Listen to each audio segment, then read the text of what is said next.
In my last video, I designed and sewed a tuck and roll style quilted seat top for a friend's vintage 1973 Honda CB750 motorcycle seat. But that was only the beginning of this process. Now it's time to finish the rest of the seat cover. I started by tracing out the side band pattern pieces.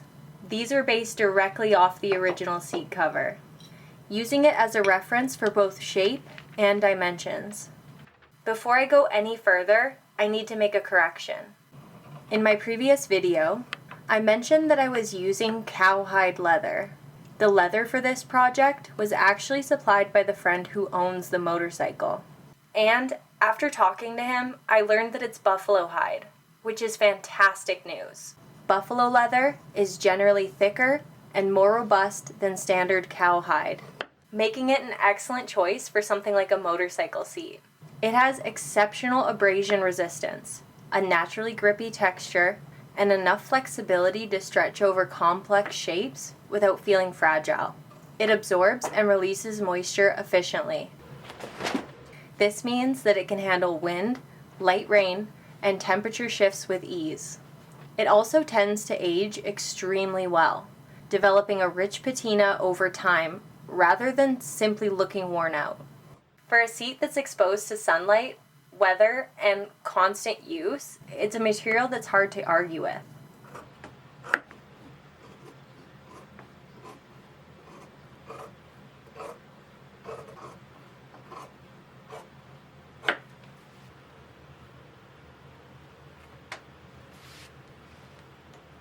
Before attaching the side bands, I needed to clean up the quilted top panel.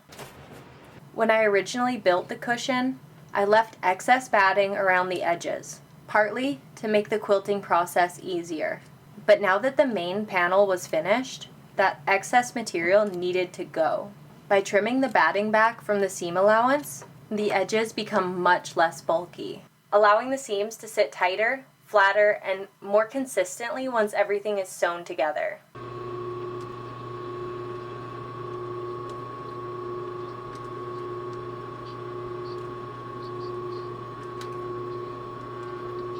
With the top panel prepared, I moved on to the side bands.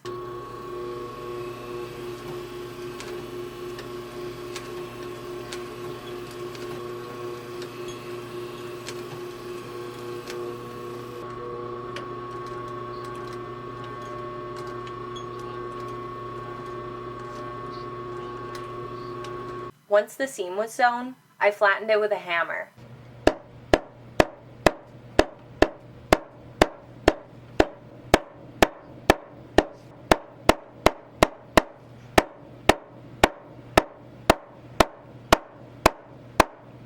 Then, I added a top stitch on either side.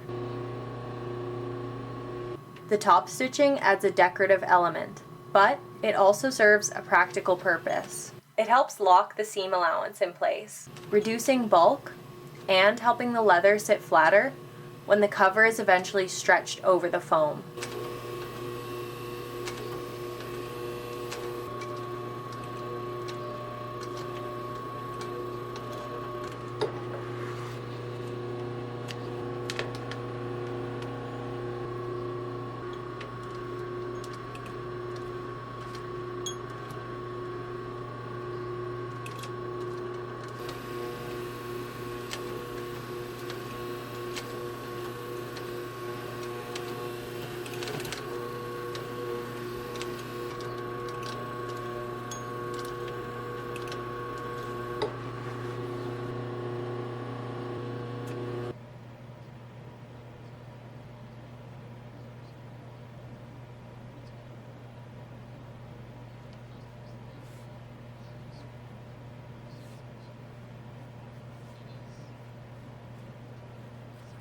The first step was joining the two sides together at the front of the seat. Rather than sewing the entire side band in a complete loop first, I decided to leave the rear seam open. Then, attach the side bands to the top panel, one side at a time, because it made the cover easier to maneuver through the machine, but also because it gives me much more control over the final alignment.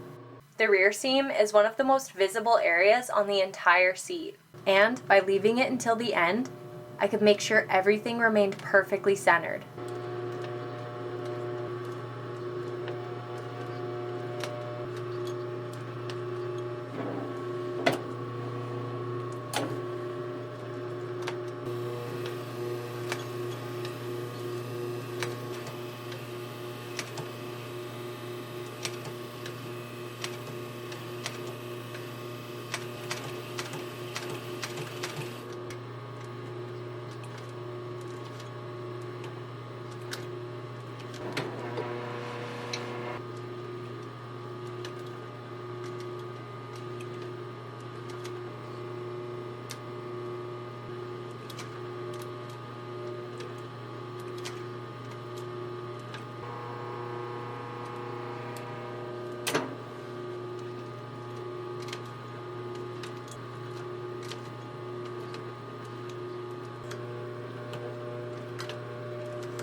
Once the side bands were attached, I hammered the seams flat once again. Then, added another row of top stitching. This particular seam will experience years of stretching, pressure, and vibration. So, I wanted as much reinforcement as possible.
At this point, I got a little ahead of myself because I couldn't resist seeing how everything looked on the seat.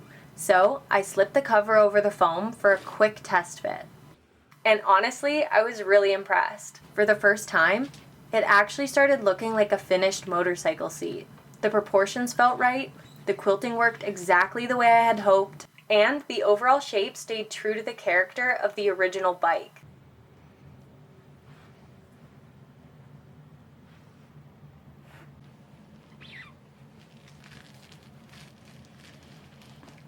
With the main cover finished, the last major step was adding the welting channels. Just like the rest of the project, I based these pattern pieces on the original seat cover, although my construction method will be slightly different, making them more durable in the long run. Welting, sometimes called welt cording or piping, is a reinforced edge detail commonly used in upholstery. Traditionally, it helps create clean visual transitions between panels, while also protecting seams from wear. On motorcycle seats, it often serves a second purpose, providing a strong attachment point where the seat cover is secured to the underside of the seat frame.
I decided to start with the front channel first. The fit was extremely tight, and I quickly realized there was no realistic way to slide the welting into place afterward. Instead, I decided to fold the welting inside the channel before sewing everything together. That meant there was very little room for error. If anything drifted out of alignment, it would be obvious immediately. So, I worked as slowly as possible, carefully feeding everything through the machine, trying to keep every edge straight and consistent.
By this point, you've probably noticed me doing a lot of hammering.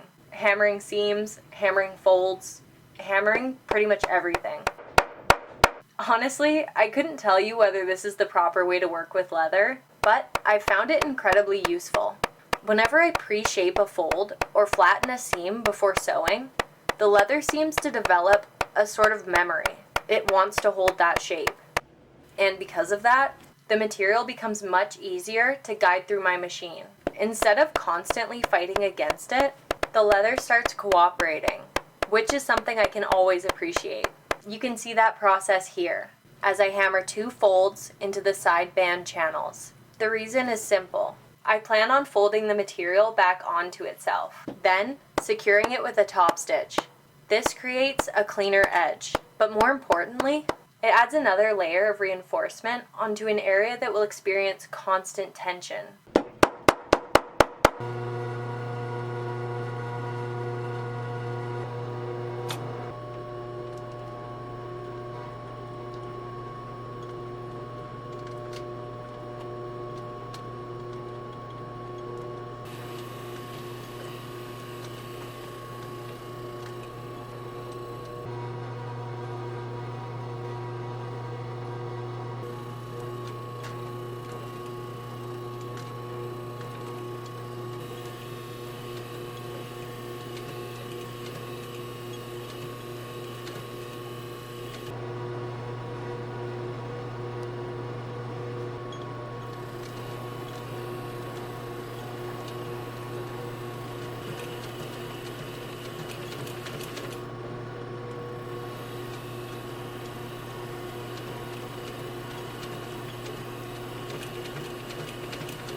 Considering this is my first time sewing a motorcycle seat, I'm really proud of how everything's coming together. There's still a few details left to finish, but we're getting very close to seeing the finished seat.